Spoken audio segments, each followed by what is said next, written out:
Hi friends, this is Niveta. In the video 11th standard physics page number 260 unit 11 base lesson la irukku loudness of sound adha paaka porom okay va normally நம்ம loudness அப்படினு சொல்லும்போது last வீடியோலயே சொல்லிருந்தேன் என்னன்னா இப்போ நம்ம வந்து சில பேர் வந்து ஹெட்செட்ல கேட்பாங்க ஹெட்செட்ல ரொம்ப சத்தமா வச்சிட்டு கேட்பாங்க அப்ப அது வந்து அவங்களுக்கு ஓகேவா இருக்கிற மாதிரி இருக்கும் பட் ஒரு சிலருக்கு வந்து ஏன் இவ்ளோ சத்தமா வச்சிட்டு கேக்குற அப்படினு கேட்பாங்க சோ அந்த loudness அப்படிங்கிறது அந்த கத்துறது அந்த ஒரு விஷயம் அப்படிங்கிறது அது வந்து பர்சனுக்கு பர்சன் வந்து மாறிட்டே இருக்கு அப்ப loudness of the sound என்ன அது வந்து physics படி என்ன அப்படிங்கறத பத்தி தான் பார்க்க போறோம் ஓகேவா ரெண்டு sound with same intensity need not have the same loudness இப்போ இங்க ஒரு சவுண்ட் இருக்கு இங்க ஒரு சவுண்ட் இருக்கு அப்படினா ரெண்டுமே சேம் intensity தான் ஆனா அதுக்கு வந்து சேம் loudness இருக்கணும் அப்படிங்கிறது அவசியம் இல்ல ஃபார் எக்ஸாம்பிள் இப்போ sound heard during the explosion of balloon ஒரு சைலண்ட் ரூம்ல ஒரு பலூன் வந்து வெடிக்குது அப்படினு சொல்லும்போது அது வந்து ரொம்ப லவுடா இருக்கும் when compared to the அதே அந்த பலூன் வந்து ஒரு நாய்ஸியான மார்க்கெட்ல வெடிக்கும்போது அவ்வளவு சவுண்ட் வராது கரெக்ட்டா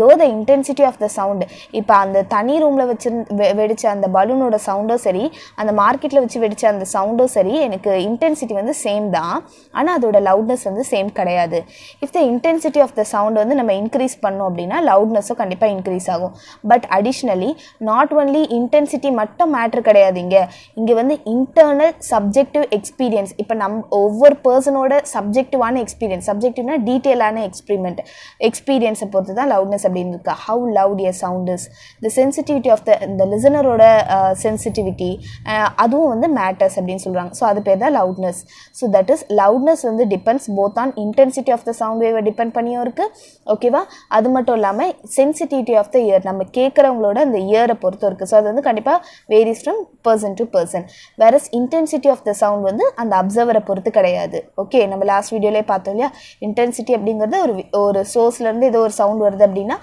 அந்த சவுண்ட் எவ்வளவு அப்படிங்கறத இன்டென்சிட்டின்றது so loudness of the sound வந்து நம்ம எப்படி டிஃபைன் பண்ணலாம்னா இது அப்படியே தான் எழுதணும் எப்படி டிஃபைன் பண்ணலாம்னா the degree of sensation of sound produced in the ear or the perception of the sound by the listener அந்த லிசனரோட அந்த பெர்செப்ஷன் எப்படி இருக்கு அந்த சவுண்ட பொறுத்து அந்த லிசனரோட பார்வை எப்படி இருக்கு அல்லது degree of sensation அந்த சென்சேஷன் அப்படிங்கிறது எவ்வளவு அவரால வந்து தாங்கிக் கொள்ள முடியுது அந்த மாதிரி of the sound produced in the ear தான் வந்து நம்ம loudness அப்படினு சொல்லுவோம் இப்போ intensity and loudness of sound பத்தி படிக்க போறோம் our ear can detect sound with intensity நம்ம ear-ஆல எவ்வளவு அளவுக்கு intensity வந்து கேட்க முடியும் டிடெக்ட் பண்ண முடியும் அப்படினா 10 to the power of -2 Weber meter power -2 ல இருந்து 20 Weber meter power -2 வரைக்கும் so according to Weber French law படி loudness வந்து எதற்கு ப்ரொபோர்ஷனலா இருக்கு அப்படினா logarithm of the actual intensity measured with the accurate non-human instrument so ஒரு இன்டென்சிட்டியை மெஷர் பண்ணிருப்பாங்களா அந்த இன்டென்சிட்டி அப்படிங்கிறது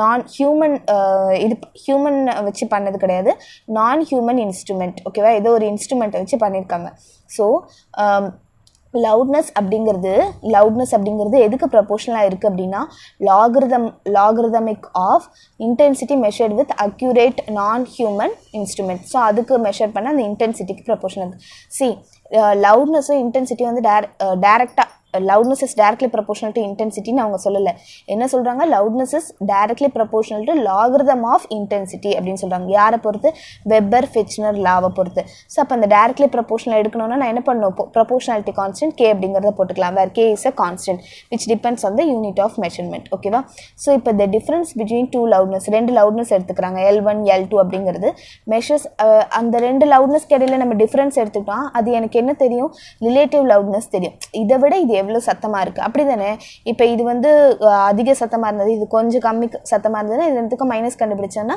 இதை விட இது எவ்வளவு அதிக சத்தமா இருக்கு அப்படிங்கறது தெரிஞ்சிரும் கரெக்ட்டா அதான் relative loudness between the two previously measured intensity is called sound intensity level அப்படிங்கிறது என்னது ரெண்டு இதுக்கும் வந்து நம்ம டிஃபரன்ஸ் கண்டுபிடிக்கிறது தான் வந்து sound intensity level மேத்தமேட்டிக்கலா sound intensity level வந்து நம்ம எப்படி சொல்லலாம் del L is equal to L1 minus L0 அப்படினு சொல்லலாமா சோ ஏற்கனவே வந்து L1 அப்படினா நம்ம என்ன எடுத்துக்கலாம் K1 ln I1 அப்படினு எடுத்துக்கலாம் மைனஸ் அதே மாதிரி L0 அப்படினு வரும்போது L0 இங்க போடிங்கனா இங்க வந்து I0 அப்படினு போடுவீங்க சோ இந்த K ln I0 இந்த I0 அப்படிங்கிறது என்னன்னா அந்த threshold அதாவது மேக்ஸिमமா அவரால வந்து எவ்வளவு வந்து அவரோட காதால பெர்சீவ் பண்ண முடியும் அப்படிங்கிறது அந்த I0 அப்படினு சொல்றது இப்போ இதில இருந்து K வந்து நம்ம கான்ஸ்டன்ட்டா எடுக்கலாம் அப்ப ln of I1 minus ln of I0 அப்படினு வருமா ஸோ இப்போ இந்த இடத்துல லாகரிதமிக் ஃபங்க்ஷனில் ரெண்டு இது நெகட்டிவாக இருக்குது. இப்போ ln of a minus ln of bன்னு இருந்ததுன்னா நம்ம என்ன எழுதணும்னா ln of a by b அப்படின்னு எழுதுவோம். ஓகேவா? ஸோ அதை மாதிரி இந்த k கான்ஸ்டன்ட் அப்படியே இருக்குது. இந்த ln of i1 divided by i0 அப்படின்றத எழுதலாம். இப்போ ஒரு வேளை if k is equal to 1 அந்த கான்ஸ்டன்ட் ப்ரொபோர்ஷனல் இருக்குல்ல அதோட வேல்யூ 1 இருந்தது அப்படின்னா sound intensity level is measured in bell. அதாவது இது இப்போ ஒருவேளை இந்த கேவோட வேல்யூ 1 இருந்ததுன்னா நம்ம இந்த சவுண்டோட இன்டென்சிட்டி வந்து நம்ம வந்து பெல் அப்படிங்கிற ஒரு மெஷரில் சொல்கிறோமா. ஏன்னா அலெக்சாண்டர் கிரஹாம் பெல்லை வந்து ஹானர் பண்ணுற விதமா. அப்போ நான் என்ன எழுதலாம், இந்த del L is equal to ln of I1 divided by I0 bell அப்படிங்கிறது. ஓகேவா? ஸோ ஹவவர் ப்ராக்டிக்கலாக பார்த்தோம் அப்படின்னா இது வந்து ரொம்ப பிக்கர் யூனிட். ஸோ இதை இதுக்கு பதிலாக நம்ம ஒரு ஸ்மாலர் யூனிட்டை கன்வீனியண்ட்டாக யூஸ் பண்ணிக்கலாம். ஸோ அது பேர் தான் வந்து நம்ம டெசிபல் அப்படின்னு சொல்லுவோம். டெசிபல் அப்படின்னா என்னென்னா பெல்லோட ஒரு மடங்கு. ஓகேவா? So 1/10 of bel. Okay, so 10ல் ஒரு மடங்கு தான் வந்து டெசிபல் அப்படின்னு சொல்கிறது. அப்போ நான் என்ன செய்கிறேன் அப்படின்னா multiply and divided by 10. So இந்த ஈக்குவேஷன் இருக்குல்ல, இந்த ஈக்குவேஷனில் நான் மல்டிப்ளை அண்ட் டிவைடட் பை 10ஆல் மல்டிப்ளை அண்ட் டிவைட் பண்ணிக்கிறேன். இப்போ எனக்கு என்ன ஆகும் அப்படின்னு பார்த்தீங்கன்னா அப்போ இந்த 1/10 ஆஃப் பெல்லுங்கிறது என்னது, 1/10 ஆஃப் பெல்லுங்கிறது டெசிபல். கரெக்டாக? ஸோ அப்போ நான் என்ன போட்டுக்கலாம் அப்படின்னா 10 into ln of I1 divided by I0 into இதுக்கு பதிலாக நான் டெசிபல் அப்படின்னு போட்டுக்கலாம். இப்போ இந்த இடத்துல எனக்கு என்ன ஆயிடுச்சு, கேவோட வேல்யூ வந்து 10ன்னு கிடச்சிருக்கு. கரெக்டாக? முன்னாடி இந்த இடத்துல வந்து கேவோட வேல்யூ 1 சப்ஸ்டியூட் பண்ணி தானே அதுக்கப்புறமா நம்ம டெசிபல்லேருந்து இப்போ வந்து நம்ம பெல்லுலேருந்து டெசிபலுக்கு கன்வெர்ட் பண்ணியிருக்கோம். இப்போ இந்த இடத்துல கேவோட வேல்யூ நமக்கு 10 அப்படின்றது கிடச்சிருக்கு. ஃபார் ப்ராக்டிக்கல் பர்பஸ்க்காக நான் என்ன செஞ்சுக்கிறேன் அப்படின்னா வெறும் 10 அப்படின்னு போடாமல் 10 ln I1 I2ன்னு போடாமல் ப்ராக்டிக்கலாக யூஸ் பண்ணோம் அப்படின்னா நான் நேச்சுரல் லாகரிதமிக்கை பயன்படுத்திக்கிறேன். So 10 into log base 10 I1 divided by I0 into decibel அப்படிங்கிறது தான் ஃபார்முலா. ஓகே, இப்போ இங்கே உங்களுக்கு என்ன கொடுத்துருக்காங்கன்னா எக்ஸாம்பிள் 11.24ல் இந்த sound level from a musical இன்ஸ்ட்ருமெண்ட்லேருந்து ஒரு sound level playing at 15 decibel அளவுக்கு ப்ளே ஆகிட்டுருக்கு. சவுண்ட் லெவல்னால் ஆக்சுவலி என்னது, இங்கே சவுண்ட் இன்டென்சிட்டி லெவல் அப்படின்னு ஒன்று படித்தோமா. அப்படின்னா என்னது, இது ரெண்டுத்தையும் மைனஸ் பண்ணுறது. அந்த del Lோட வேல்யூ என்னென்னு கொடுத்துட்டாங்க, del Lோட வேல்யூ 50 டெசிபல் அப்படின்னு கொடுத்துட்டாங்க. இஃப் 3 வந்து ஐடென்டிக்கலான மியூசிக்கல் இன்ஸ்ட்ருமெண்ட் வந்து ப்ளே பண்ணிட்டு இருக்காங்க ஒரே மாதிரி. ஸோ அப்போ அதோட டோட்டல் இன்டென்சிட்டி என்ன அப்படிங்கிறத ஃபஸ்ட்டு கண்டுபிடிக்க சொல்கிறாங்க. அப்போ the intensity of the sound from ஒவ்வொரு இன்ஸ்ட்ருமெண்ட்லேருந்து வர இன்டென்சிட்டி வந்து 10 to the power of -12 அப்படின்னு கொடுத்துட்டாங்க. ஓகேவா? ஸோ இப்போ நம்ம இதிலேருந்து என்ன கண்டுபிடிக்கணும் அப்படின்னா டோட்டல் இன்டென்சிட்டி என்ன அப்படிங்கிறத கண்டுபிடிக்கணும். ஸோ நான் ஃபஸ்ட்டு என்ன பண்ணிக்கிறேன், என்னோடய ஃபார்முலா என்னது, இந்த del L is equal to 10 into log base 10 I1 divided by I0 அப்படிங்கிறது. ஸோ நம்ம ஏற்கனவே del Lோட வேல்யூ 50 டெசிபல்னு எடுத்தாச்சு. ஸோ இதை எடுத்துக்கிறேன். இப்போ இந்த இடத்துல என்ன பண்ணுறேன்னா இங்கே ஒரு 0 இங்கே ஒரு 0 கட் பண்ணிடுறேன். அப்போ log base 10 I1 divided by I0 equal to 5 decibel அப்படின்னு வருமா. இப்போ இந்த log base 10 வந்து நான் என்ன செய்யலாம் அப்படின்னா இது வந்து இந்த சைடு கொண்டு வரும்போது 10 power 5 அப்படின்னு மாறிடும். ஓகேவா? இந்த லாக் வந்து இந்த சைடு கொண்டு வரும்போது 10 power 5ன்னு மாறிடும். அடுத்தது வந்து இந்த I0 இந்த சைடு கொண்டு வந்துடுறேன். நார்மலாக எனக்கு I0ஓட value intensity of the sound from each instrument எவ்வளோன்னு கொடுத்துருக்காங்க, 10 to the power of -12. So இந்த I0க்கு பதிலாக நான் 10 to the power of -12ன்னு போட்டுக்கிறேன்.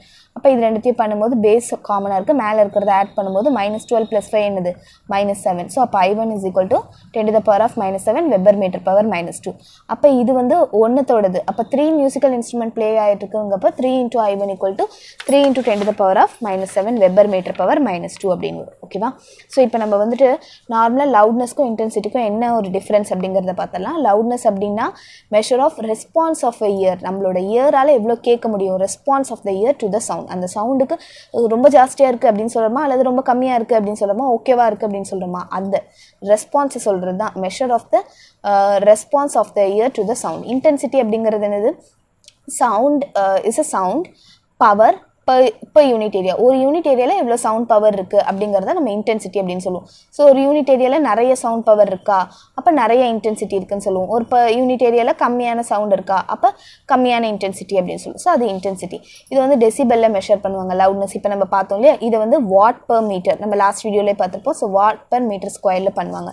இது வந்து லவுட்னஸ் நான் ஏற்கனவே சொன்ன மாதிரி நம்மளோட சென்சிட்டிவ் ஹியூமன் இயரோட சென்சிட்டிவ் டிபெண்ட் பண்ணியிருக்கு.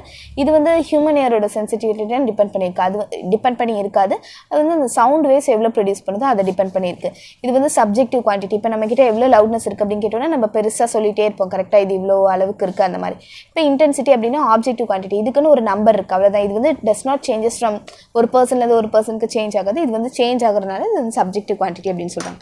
தேங்க்யூ ஃபார் வாட்சிங். இந்த வீடியோ உங்களுக்கு பிடிச்சிருந்தா லைக் பண்ணுங்கள், ஷேர் பண்ணுங்கள், subscribe to my channel. Thank you.